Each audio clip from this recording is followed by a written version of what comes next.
He called me an embarrassment, in a courtroom full of strangers. What he didn't know was that every word he spoke was triggering something he could never take back. I didn't defend myself. I didn't even look angry. I just sat there, silent. And that silence? It was the most dangerous thing in that room. Because while he was trying to prove I was incapable, I had already built the case that would destroy him. If you want stories where the truth hits harder than revenge, subscribe now, and tell me in the comments where you're watching from. Because this one doesn't end the way you think. I learned early that silence makes people uncomfortable, and underestimation makes them careless. My apartment never looked like success. That was intentional. Neutral walls, minimal furniture, no signs of wealth. If someone walked in, they'd assume I was getting by, barely. That illusion protected everything. Every morning, I woke up before the city. Not out of discipline, but control. It was the only thing no one had ever managed to take from me. On my desk, 3 monitors stayed off during the day. At night, they became something else entirely, gateways into systems, accounts, acquisitions. Quiet movements. Invisible power. No one knew. Not my neighbors. Not the people who used to call themselves my family. And definitely not my father. To him, I was still the same failure he had spent years creating. The daughter who never lived up to his standards. The one he could dismiss in a sentence. I never corrected him. Because the truth was never meant to be spoken, only revealed. I don't react anymore. I wrote once, late at night. I wait. And waiting had become my advantage. People think power is loud, visible, assertive. But real power? It hides. It listens. It studies. And then, it moves when no one expects it. That morning, I checked my phone. No messages. No warnings. But something felt different. Not wrong. Just aligned. Because after years of being ignored, dismissed, and erased, my father had finally made his move. And without realizing it, he had just stepped into mine. My father built his reputation on control. In court, people called him brilliant, precise, untouchable. He knew how to shape narratives, twist facts, and make doubt sound like truth. And for most of my life, I was his easiest story to control. At home, he didn't need evidence. Just his voice. He decided who I was long before I understood what that meant. Too emotional. Too unstable. Not disciplined enough. Not smart enough. And he repeated it so often, it stopped sounding like opinion. It became identity. He never hit me. He didn't have to. His power was quieter. More surgical. A raised eyebrow when I spoke. A laugh when I tried to explain myself. Silence when I needed support the most. Then came the comparisons. Other daughters. Other lives. Other versions of what I should have been. You're an embarrassment, he once told me, calmly, like he was stating a fact. And the worst part? He believed it. As he got older, his obsession with control only grew. Reputation. Image. Status. Everything had to look perfect, even if it meant rewriting reality to get there. Including me. So when he filed to take legal control over my life, to declare me incapable, no one questioned him. Because to the world, he was the authority. And I was just his failure.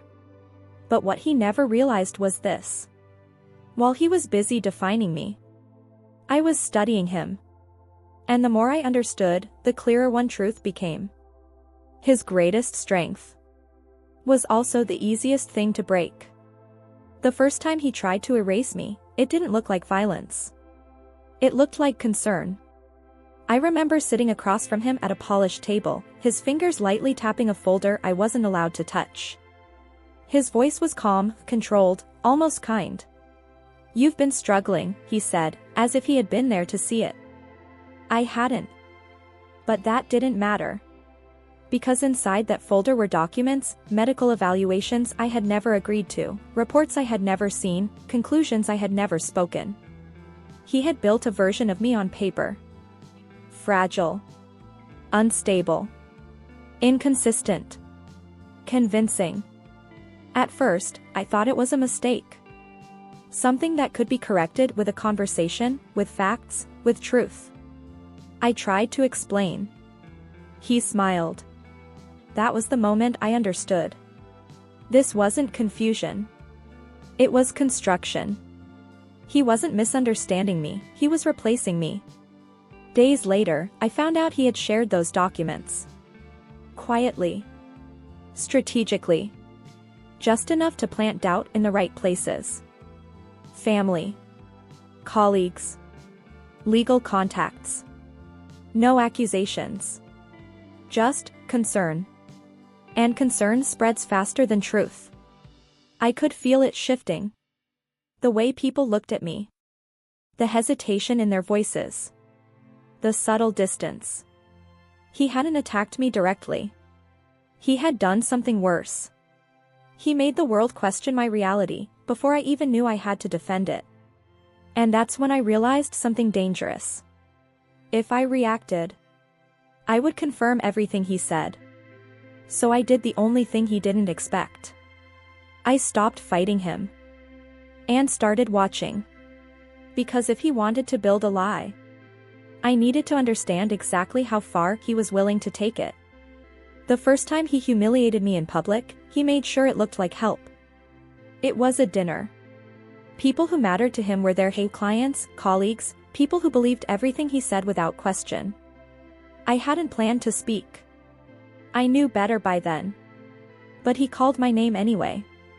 He smiled as I looked up, like he was giving me an opportunity.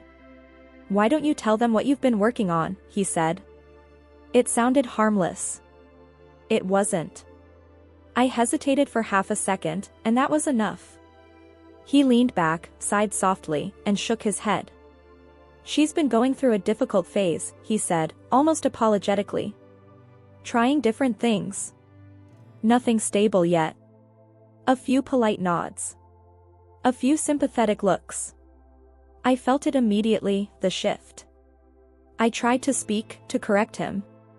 Just a sentence. Just something real. He laughed. Not loudly. Not aggressively. Just enough to make it seem like I was overreacting. See what I mean, he added. And just like that, I wasn't a person in that room anymore. I was a situation. Something to be managed. Explained. Pitted.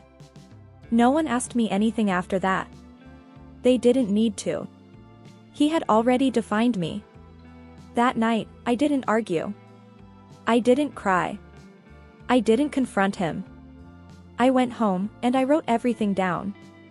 Every word. Every reaction. Every look in that room. Because I wasn't trying to win moments anymore. I was collecting patterns. And the more I replayed that night in my head, the clearer it became. He didn't need me to fail. He just needed everyone else to believe I already had. So I made a decision right there, in that silence. If he wanted a performance, I would give him one. Just not the one he was expecting. The day I lost everything, no one questioned it. Not really. By then, his version of me had already settled into people's minds. So when things started to collapse around me, it didn't look suspicious. It looked inevitable. My accounts were suddenly restricted. Temporary review, they said. Opportunities one had been building quietly disappeared. Calls stopped. Emails went unanswered. Even my own relatives stopped reaching out. Not out of cruelty. Out of doubt. And doubt is quieter, but far more isolating. Then came the final move. Police at my door. Not aggressive. Not violent. Just procedural. A wellness check, they said. A concern raised. His concern. I remember standing there, watching them assess me like I was something fragile, something unpredictable. I answered calmly. Clearly.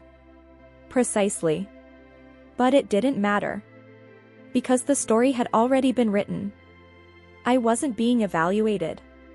I was being confirmed. That was the moment it became real. He wasn't just trying to control me anymore. He was removing me. Legally. Socially. Financially. Piece by piece. And the most terrifying part? It was working. By the end of that week, I had no access to my own money. No professional identity left. No one willing to stand beside me publicly. I had been reduced to exactly what he always called me. Nothing. At least, that's what it looked like. Because what no one saw was that I didn't disappear. I stepped back. Intentionally. And for the first time in my life, I stopped trying to be seen. And started building something no one could take from me. But to do that, I had to let them believe he had already won. When everything went quiet, people assumed I had broken. No calls. No explanations. No attempts to fix what was happening to me. From the outside, it looked like surrender. That was exactly what he wanted. Isolation is powerful when you don't choose it. But when you do, it becomes something else. Control. I stopped reaching out to anyone who doubted me. I stopped defending myself against accusations that were designed to trap me. Every reaction I could have had would have fed his narrative. So I gave him nothing. No anger. No desperation. No mistakes. Just silence. But inside that silence, something was changing. I started rebuilding from zero, but this time, without attachment to identity, reputation, or validation. Those had already been taken from me. Which meant I had nothing left to lose. And that's a dangerous place to operate from. At night, while the world assumed I was unstable, I studied financial systems, debt structures, legal leverage, the exact frameworks men like my father used to control others. I wasn't guessing anymore. I was learning his language. Because I finally understood something that had taken me years to accept. I couldn't defeat him emotionally. I had to dismantle him structurally. And structures don't fall because you scream at them. They fall because you understand where they're weakest. So I watched. I tracked his cases, his clients, his investments. I followed patterns he didn't even realize he had. And slowly, a map started forming.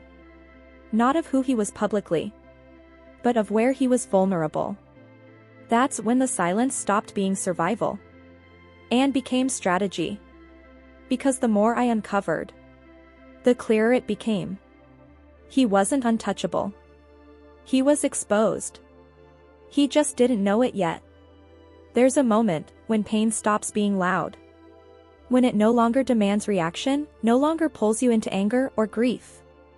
It just sits there, quiet, heavy, waiting. That's where I was. And in that silence, I made a decision that changed everything. I wasn't going to prove him wrong. I was going to let him be wrong, completely. Because proving something keeps you tied to the person who doubts you. And I was done giving him that power. So instead of fighting his version of me, I started building a reality he couldn't see. No announcements. No visible progress. No need for validation. Just movement. I created a company that didn't carry my name. A structure hidden behind layers of legal distance, designed to operate without ever pointing back to me. A facade. From the outside, it looked small. Insignificant. Easy to ignore. That was intentional. Because the goal was never attention. It was access. Access to markets he trusted. Access to financial channels he relied on. Access to him. Every decision I made had one purpose: get closer without being noticed. And the closer I got, the more I understood the scale of his blind spot. He only respected power he could recognize. Titles, status, visibility, which meant anything quiet, invisible, didn't exist to him. And that was the opening I needed. Because while he was busy protecting his image, I was positioning myself inside his system. Not as a threat, but as something far more dangerous. A solution. And once he accepted that solution, there would be no way out. He just had to believe. It wasn't coming from me. There was a moment when it seemed like he had won completely. The court filings, the whispers from colleagues, the restrictions on my accounts, they all pointed in the same direction. Everyone assumed I was powerless. Everyone assumed I had no control. Even I had to let the illusion exist. I walked through the city, pretending I was defeated. Smiles when I had to. Polite nods. Quiet laughter at events I attended. I let people see the failure I was supposed to be. And he thrived on it. His confidence grew. His arrogance, louder than ever. In his mind, I was already under his control, my resources frozen, my reputation in tatters. But inside me, nothing had shifted. I studied him silently, noting patterns, overreactions, and moments where he revealed his dependency on things he believed were untouchable. Because while he thought victory was his, I was already planning the moves that would make his triumph meaningless. He didn't realize that sometimes the winner is the one who appears to have lost. And I was about to prove it. I learned early that people reveal their weaknesses when they feel untouchable. He strutted through life believing no one could challenge him. Every word he said, every gesture he made, reinforced his superiority. And I watched. Carefully. Silently. Patiently. I noted how he reacted when questioned. How he fumbled with certain contracts. How he assumed loyalty from people who were actually just afraid. Every detail was a piece of a puzzle, and the picture was becoming clear. I didn't confront him. I didn't expose myself. I didn't argue. I waited. Because there's a difference between knowledge and leverage. And I was collecting leverage. I traced his debts, his guarantees, and the financial structures he assumed were invisible to everyone. The more I examined, the more I realized how entwined he was in the systems I controlled, though he had no idea. And then I smiled quietly to myself. Not for revenge. Not yet. For inevitability. Because patience is a weapon, and underestimating silence is the fastest way to lose control. The question now wasn't if I would act. It was how long it would take for him to walk directly into the trap I had spent years preparing. The first step had to be invisible. I set up the facade company, something small, unremarkable, impossible to trace back to me. Its purpose wasn't profit yet. Its purpose was access. Access to his liabilities, his blind spots, his assumptions. I quietly bought up debts he owed. The kind he thought would never matter, that he dismissed with a shrug. Creditors didn't ask questions. Banks didn't probe. Everything flowed through channels he never noticed. I financed his ventures secretly. I paid for his office renovations, his small investments, his seemingly secure businesses. From the outside, it looked like he was succeeding. He bragged about these wins without ever realizing the strings were mine. Every move was psychological. Every invisible dollar was a chain. Because I understood something he never did, control doesn't require confrontation. It requires presence, silent, persistent, inevitable. And with each helpful action I took, he became more entangled in what he assumed was his own system. He believed he was untouchable. He believed he was in charge. And the deeper he believed it, the closer he got to the moment where all his arrogance would collapse. I just had to wait. And wait. Because the next move would force him to reveal his own undoing. Not everything went smoothly. There was a moment when one of his advisors started asking questions, too many, too precise. Something about payments, ownership, and guarantees. If they connected the dots, everything would unravel. My stomach tightened. For the first time in months, I felt the risk of exposure. I reviewed every transaction, every document. Every step I had taken in secret. The facade company. The hidden acquisitions. The debts he owed me. The guarantees I had carefully layered into his system. One wrong move, one curious mind, and years of patience would vanish. But I had planned for this. I leaked selective truths to misdirect. I reinforced the facade with believable details. I created layers of complexity that made tracing ownership impossible without specialized knowledge. The questions slowed. Suspicion faded. Relief was temporary, but enough to continue. I realized something crucial that day: silence isn't enough. Strategy requires vigilance, adjustment, and occasionally sacrifice. And I was ready to make the next move, even if it meant giving up control in small pieces to secure the bigger picture. Because the bigger picture wasn't just my freedom. It was his collapse, and the inevitability of him realizing it too late. To reach the endgame, I had to let go of something I valued deeply. One of my accounts, small, personal, tied to a project I had started years ago, had to be frozen, redirected, made invisible. To anyone else, it looked like a setback. To him, it looked like weakness. I felt the sting of it, a quiet ache. But strategy is never sentimental. Every loss I allowed was an investment in leverage I would gain later. I reminded myself, this wasn't about revenge. It was about freedom. About dismantling the man who had spent decades defining me as powerless. I watched as he celebrated minor victories, unaware that each one pushed him closer to the edge I had mapped long ago. I sacrificed visibility, personal satisfaction, even comfort, but in return, I gained positioning. Every misstep he made now would play into my hands. Every assumption he held about my failure would be exploited. And I realized, quietly, the true power isn't in reacting. It's in creating the conditions where the other person destroys themselves without knowing it. By the time the first courtroom hearings began, I had already won in ways he could never have imagined. And the moment of truth was only a heartbeat away. The courtroom was full, and he was already performing for the audience, the judge, the lawyers, the spectators. His confidence radiated as if my silence meant I had no defense. I let him talk. Every accusation, every insult, every word about my instability only tightened the trap I had set. Then came the moment. I revealed the facade company, the hidden acquisitions, and the debts he owed me. Not vaguely. Not indirectly. Every document, every transfer, every signed guarantee was laid out clearly. He froze. Not because he realized I was clever, but because he saw, too late, the consequences of his arrogance. I didn't shout. I didn't gloat. I simply stated the facts. And with each one, his world unraveled. The clause he had signed, the guarantee he thought irrelevant, activated instantly.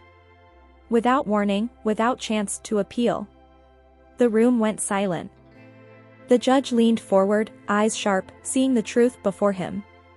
Every lawyer, every observer understood, he had underestimated me completely.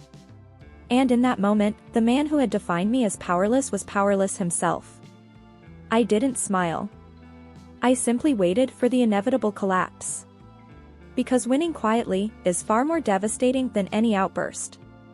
He tried to argue. He tried to twist the facts, to declare bankruptcy, to claim some loophole would save him. But every document, every transfer, every guarantee I had meticulously prepared worked against him. The judge didn't hesitate. She went through the evidence piece by piece. His debts, his office lease, his car, even the building he thought he owned, all tied to me. All legally mine. I watched him turn pale, stammer, and realize the truth. The money he had been living off, the businesses he thought were his triumphs, had all been funded and controlled by me. His lawyer looked at him in panic. The realization hit slowly. He had been sustained by the very daughter he had humiliated, dismissed, and tried to destroy. Every insult he had hurled, every claim of my incapacity, every attempt to control me, had played directly into my plan. The courtroom held its breath. The judge's gavel didn't even need to strike yet. The verdict was already clear. And I felt no triumph. Only relief. The long, silent years of preparation had led to this exact moment. He had been outmaneuvered without ever knowing I was in the game. The man who spent decades defining me had finally become the lesson he never saw coming. The gavel finally fell, but the sound barely registered. By that moment, everything had already shifted. He lost completely, his office, his car, the building he lived in, even the businesses he thought were untouchable. Every asset tied to me through guarantees and debts passed into my control. Within 24 hours, he was evicted. Everything he had clung to for decades vanished. His lawyer didn't speak. His colleagues looked shocked. And my father, he stood frozen, stripped of authority, pride, and the illusion of control he had used to define me. No one could argue it. The evidence was flawless, the company I built in secret, the debts I had purchased, the clause he had signed unknowingly, all of it exposed, irrefutable. I didn't celebrate. I didn't gloat. Relief washed over me instead, a quiet, unshakable calm. This wasn't about money. It wasn't about revenge. It was about freedom. I finally cut him out of my life entirely. No calls, no meetings, no interactions. The judge understood the context. Every manipulation, every false claim, every humiliation he inflicted was accounted for. Every document, every message, every hidden plan I executed was fully revealed. Nothing was left uncertain. He had underestimated me at every turn, and it had cost him everything. I left the courtroom quietly, unbothered by the stares or whispers. For the first time, I owned my life entirely. And as I stepped outside, the city felt different, like the world I had always been building in secret was finally mine to move in freely. I had been underestimated for too long. And now, no one would ever make that mistake again. If you found this story as intense as I did living it, make sure to hit that like button to show your support. Share your thoughts in the comments. What would you have done in my place, and where are you watching from? Don't forget to subscribe and turn on notifications so you never miss a story where strategy, patience, and silence change everything.